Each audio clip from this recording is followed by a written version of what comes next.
ಒಂದು ವಿಡಿಯೋ ನೋಡ್ತೀವಿ ನಾವು. ವಿಜಯ ರಂಗರಾಜ್ ಅವರು ವಿಷ್ಣು ಸರ್ ಬಗ್ಗೆ ಮಾತಾಡಿದ್ದು ಬಹಳ ಕೇವಲವಾಗಿ ಮಾತಾಡಿರೋದು. ಇದಕ್ಕೆ ನಾನು ಈ ವಿಡಿಯೋ ಮಾಡೋಣ ಅನ್ನಿಸ್ತು, ಮಾತಾಡೋಣ ಅನ್ನಿಸ್ತು.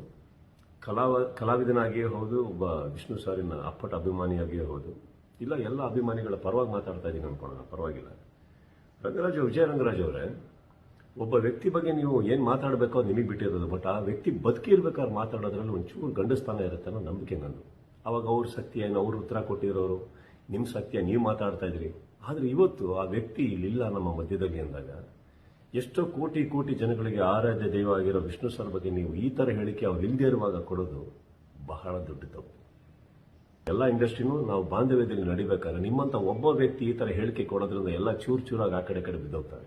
ಕನ್ನಡ ಚಿತ್ರರಂಗದಿಂದ ಇನ್ನೊಂದು ಹೇಳಬೇಕು ಅಂತಂದ್ರೆ, ನಾವು ಬೇರೆ ಇಂಡಸ್ಟ್ರಿ ಅಂತ ಅನ್ಕೊಂಡೇ ಇಲ್ಲ. ಎಲ್ಲ ಹಿರಿಯರಿಗೂ ನಾವು ಗೌರವ ಕೊಡೋ ಟೈಮಲ್ಲಿ, ನಿಮ್ಮ ಇಂಡಸ್ಟ್ರಿಯಲ್ಲೂ ನಾವು ಎಲ್ಲರಿಗೂ ಗೌರವ ಕೊಟ್ಟು ಪ್ರೀತಿ ಕೊಡೋ ಟೈಮಲ್ಲಿ ನೀವು ನಮ್ಮ ಒಬ್ಬರ ಹಿರಿಯ ಕಲಾವಿದರಿಗೆ ಈ ಥರ ಅವಮಾನವಾಗಿ ಮಾತಾಡೋದು, ನನ್ನ ಪ್ರಕಾರ ನಿಮ್ಮ ಇಂಡಸ್ಟ್ರಿಯಲ್ಲೇ ಯಾರು ಇದನ್ನು ಒಪ್ಪಲ್ಲ. ಅವನ ಮಾತಲ್ಲಿ ನೀವು ಇನ್ನೊಂದು ಹೇಳಿದ್ರಿ, ಅವ್ರನ್ನ ಹಂಗೆ ಇಟ್ಕೊಂಡಿದ್ವಿ, ಹಂಗೆ ಅಂದ್ಬಿಟ್ವಿ, ಇದು ಬೆಂಗಳೂರಲ್ಲ, ಅದು ಇದು ಅಂತ ಏನೋ ವಾರನ್ ಕೊಟ್ವಿ ಅಂತೆಲ್ಲ ಹೇಳ್ತಾ ಇದ್ರಿ. ಆ ಲೆವೆಲಿಗೆ ಹೋಗ್ಬೇಡಿ ಸರ್. ಅವ್ರು ಇವತ್ತು ಇಲ್ದಲೇ ಇರ್ಬೋದು, ಎಲ್ಲರೂ ಇದ್ದೀವಿ ನಾವು. ಆ ಲೆವೆಲ್ಗೆ ಹೋಗೋದು ಬೇಡ. ಯಾಕಂತಂದ್ರೆ ಇಂಡಸ್ಟ್ರಿ ಇವತ್ತು ಎಲ್ಲರೂ ಚೆನ್ನಾಗಿದ್ದೀವಿ, ನಿಮ್ಮೊಬ್ಬರಿಂದ ಮತ್ತೆ ಹಾಳಾಗೋದು ಬೇಡ. ಆ್ಯಂಡ್ ವಾರ್ನಿಂಗಿಗೆಲ್ಲ ಎಳಿಬೇಡಿ.